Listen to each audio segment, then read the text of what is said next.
إن هذا القرآن يهدي للتي هي أقوم ويبشر المؤمنين الذين يعملون الصالحات أن لهم أجرا كبيرا. Nous nous étions arrêtés à la rencontre précédente sur le verset de Ayatul Kursi. Ce verset est le verset le plus immense que le Coran contient. Ayatul Kursi, le prophète sallallahu alayhi wa sallam nous a dit que elle était une protection de la part d'Allah pour celui qui l'a récité avant de dormir. Et même le diable reconnaît son efficacité. Car c'est lui qui la récite avant d'aller dormir. Allah Azza wa Jal envoie des anges qui le préservent, qui le protègent. La preuve, c'est le hadith. Lorsque le prophète sallallahu alayhi wa sallam ordonna à Abi Hurayrata radiyallahu an de garder la zakat de Ramadan, de surveiller la zakat. Et là, un être vient et prend de la nourriture. Abu Hurayra rapporte et il dit « Je l'ai attrapé et je lui dis « Je vais t'emmener devant le messager d'Allah sallallahu alayhi wa sallam. » Et cet être, cette personne lui dit « Je suis pauvre, j'ai une famille et un grand besoin. » Et là, Abi Hurayra décide de le relâcher. Puis au petit matin, le prophète sallallahu alayhi wa sallam dit à Abi Hurayra « Ya Aba Hurayra, qu'est-ce qu'a fait ton prisonnier d'hier soir ?» Il répond « Il s'est plaint de sa misère, de sa famille, et j'ai eu pitié de lui. » Et là, le prophète lui répondit « Il t'a menti, et il reviendra. » Lorsqu'il revint le lendemain soir, il se fit encore attraper. Et cette fois-ci, Abu Hurayrata insiste et lui dit « Je vais t'emmener vers le prophète. » Et là, l'homme, il lui dit « Laisse-moi, je t'en supplie. En contrepartie, je vais t'enseigner des paroles par lesquelles Allah te sera bénéfique. Quand tu vas te coucher, récite Ayatul Kursi pour qu'un protecteur d'Allah reste avec toi et qu'aucun diable ne puisse s'approcher de toi jusqu'au matin. » Abi Hurayra dit « Je l'ai donc relâché. » Au petit matin, le prophète vient me voir et il me dit « Cet être qui est venu te voir, il t'a dit la vérité, mais c'est un grand menteur. » Et là, le prophète, il dit « Sais-tu à qui tu as parlé depuis 3 nuits ?» Donc ça s'est reproduit à 3 reprises. Il lui dit « Non, je ne sais pas. » Et là, le prophète lui dit « C'était le diable. » Donc le diable, c'est un menteur. Sa base, c'est le mensonge. Et ça, c'est la preuve qu'il est fortement recommandé de réciter Ayat al-Kursi avant d'aller dormir. Naam. Allahu tabaraka wa ta'ala, il dit Ya'lamu ma bayna aydihim wa ma khalfahum. Il connaît leur passé et leur futur. Allah Azza wa Jal, il connaît ce qui a été et il connaît ce qui va avoir lieu, même si ça n'a pas lieu. Et si ça avait eu lieu, comment ça aurait été? Ce qui veut dire qu'Allah connaît le passé sans oublier et il connaît le futur sans que rien ne lui échappe. Et la preuve, Allah Azza wa Jal, il nous dit concernant Moussa alayhi salam قال فما بال القرون الأولى قال علمها عند ربي في كتاب لا يضل ربي ولا ينسى. Pharaon lui demande qu'en est-il donc des générations anciennes? Et là il répond la connaissance de leur sort est auprès de mon Seigneur. Dans un livre, mon Seigneur ne commet ni erreur ni oubli, c'est-à-dire rien ne lui échappe. Ce qui est passé est préservé auprès de lui. Et subhanallah, il y a un lien entre cette parole et 2 paroles précédentes lorsqu'il dit « Lahu ma fis samawati wa ma fil ard » à lui appartient tout ce qui est dans les cieux et sur la terre. Et là on vient de dire « Il sait ce qu'il y a dans le passé comme il sait ce qu'il y a dans le futur ». Et ceci me fait penser à l'histoire que Cheikh Abd al-Razak al-Abbad hafidahullah raconte concernant un homme dans le livre Al-Hujja de l'imam At-Taymi rahimahullah, qui dit qu'un homme a prétendu créer en dehors d'Allah. Et il dit à ses compagnons « Revenez dans 3 jours, vous allez voir, moi aussi je crée. » Donc il a mis de la viande dans un pot et il l'a fermé. 3 jours plus tard, ils sont revenus. Et là, quand ils ont ouvert le pot, ils ont vu plein de mythes en train de dévorer la viande qui avait moisi. Et là, il dit « Observez vous-même, je suis un créateur comme Allah. » Et là, une personne dans l'assise, dans l'assemblée, lui dit « Tu es un menteur. Si tu es véridique, alors dis-nous combien il y a de mythes. Dis-nous combien il y a de femelles, combien il y a de mâles, etc., etc. Et dans d'autres versions, il est dit qu'un homme lui dit « Tu mens, tu n'as rien créé. Allah a seulement montré ton incapacité. Si tu étais réellement un créateur, tu aurais empêché que cette viande ne pourrisse, comme le créateur. » Et là, il dit « La création appartient à Allah seul, sans associé. » Comme Allah, il nous dit également « Hal min khaliqin ghayrullah » Y a-t-il un créateur autre qu'Allah? Un créateur à partir du néant. Ala kulli hal. Puis après, Allah Azza wa Jalla dit وَلَا يُحِيطُونَ بِشَيْءٍ مِّنْ عِلْمِهِ إِلَّا بِمَا شَاءَ. Il n'embrasse de sa science que ce qu'il veut. C'est-à-dire, l'homme est pourvu d'une science qui est précédée par de l'ignorance. Ceci nous montre la faiblesse et l'incapacité de l'homme avec un grand H. Et nous indique que peu importe le degré de science qu'un homme peut atteindre, au final, c'est rien. Et c'est futile. Car comme nous l'avons dit, cette science acquérie, elle a été précédée par une grande ignorance. Comme Allah Azza wa Jalla nous dit dans le Coran, Wallahu akhrajakum min butuni ummahatikum la ta'lamuna shay'a. Et Allah vous a fait sortir des ventres de vos mères dénués de savoir.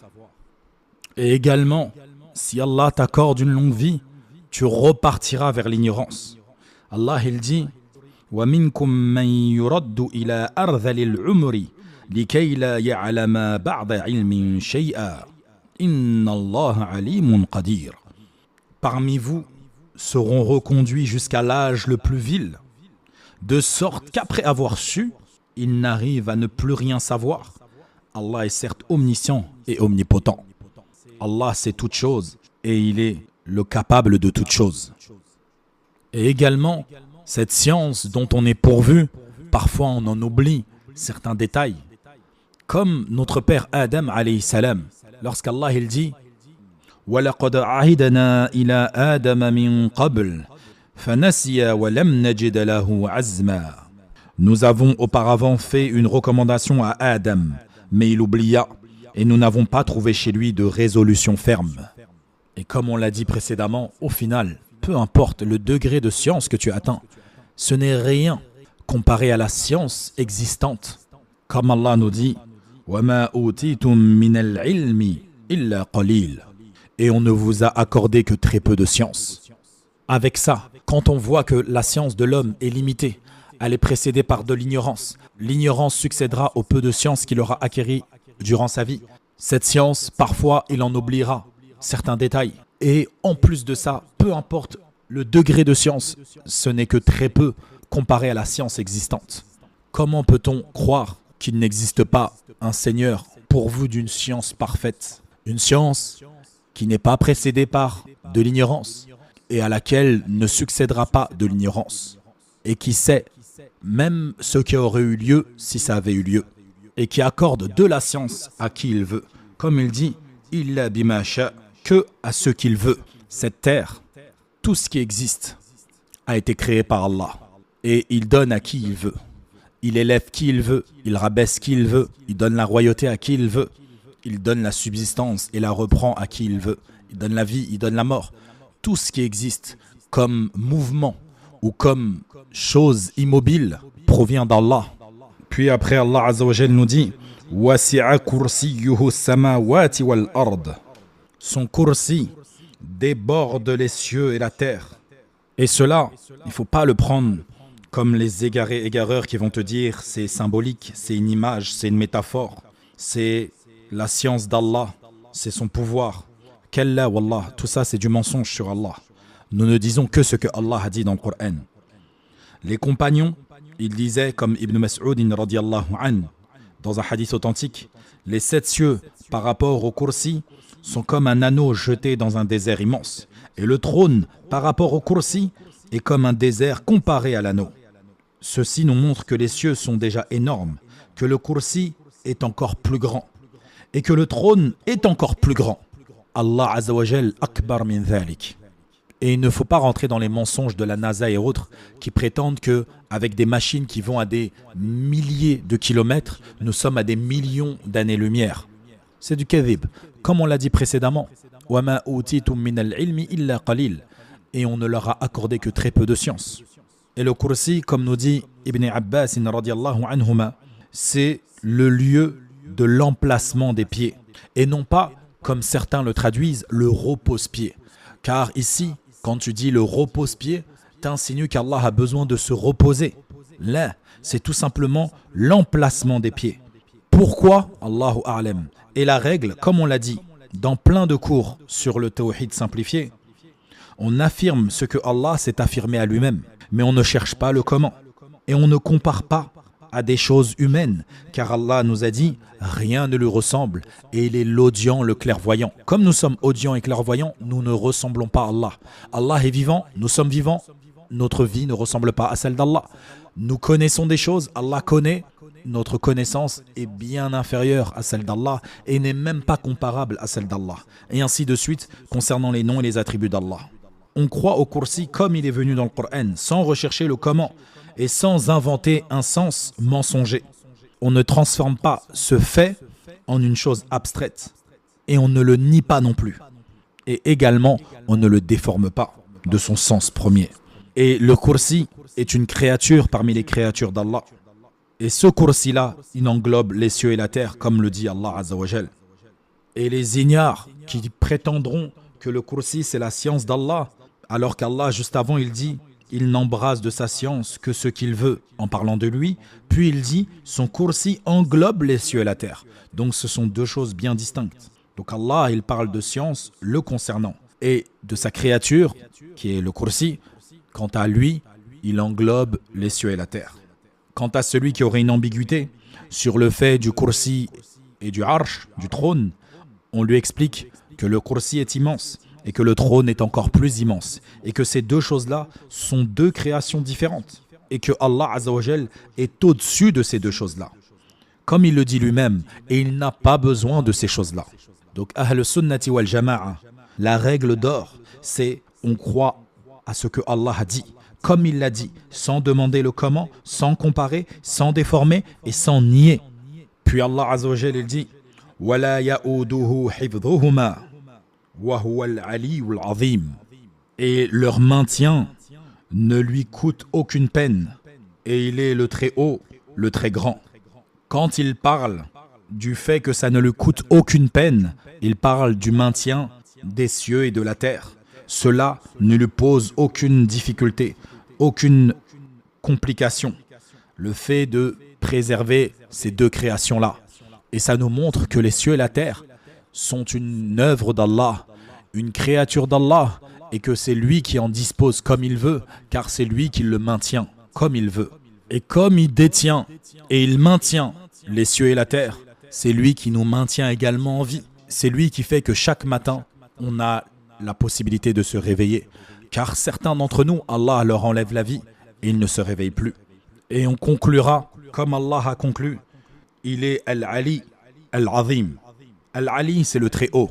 Comme Allah il nous a dit, le tout miséricordieux est établi au-dessus de son trône. Donc, il est élevé de son essence, de son être. Et il est également élevé car il surplombe toute chose. Également, il est le dominateur suprême. Comme Allah il dit, وَهُوَ الْقَاهِرُ فَوْقَ عِبَادِهِ. C'est lui le dominateur suprême au-dessus de ses serviteurs. De son être, de son essence, il est le très haut. Il est au-dessus de toute chose. Mais également, il est plus fort que toute chose. Il domine toute chose. Mais aussi, dans notre estime, il doit être au-dessus de tout. Comme Allah Azza wa Jal, il dit وَمَا قَدَرُ اللَّهَ حَقَّ قَدْرِهِ. Et il n'apprécie pas Allah à sa juste valeur. Donc on se doit de l'apprécier à sa juste valeur, à sa juste grandeur. Et l'élévation d'Allah est une preuve de son unicité, que c'est lui qui mérite d'être adoré à juste titre. Comme Allah Azza wa Jal, il dit dans le Coran, après nous avoir ordonné de l'adorer, ذَلِكَ بِأَنَّ اللَّهَ هُوَ الْحَقِّ وَأَنَّ مَا يَدْعُونَ مِن دُونِهِ هُوَ الْبَاطِلُ وَأَنَّ اللَّهَ هُوَ الْعَلِيُّ الْكَبِيرُ. C'est ainsi qu'Allah est lui le vrai, alors que ceux qu'ils invoquent en dehors de lui est le faux. C'est lui le très haut, le très grand. Donc en gros, tout simplement, il est le très haut, il est le très grand donc il mérite d'être invoqué, et que tout ce qui est invoqué en dehors de lui n'est pas le très haut, n'est pas le très grand, donc ne mérite pas d'être adoré. Car l'invocation, c'est l'adoration. Et pour finir, Al-Azim, qui est un nom qui implique et indique énormément de grandeur d'Allah Azzawajal. Il est le très grand, il est le détenteur de l'abondante grâce. Allah Azzawajal, il est grand par ses noms, il est grand par ses caractéristiques, et il est le très grand qui mérite qu'on s'humilie devant lui, qu'on se rabaisse devant lui. Na'am, fa naktafi bihadha, on se contentera de cela. Bien sûr, on pourrait y passer des heures et des heures à parler de ce verset, mais on essaye de faire simple et court.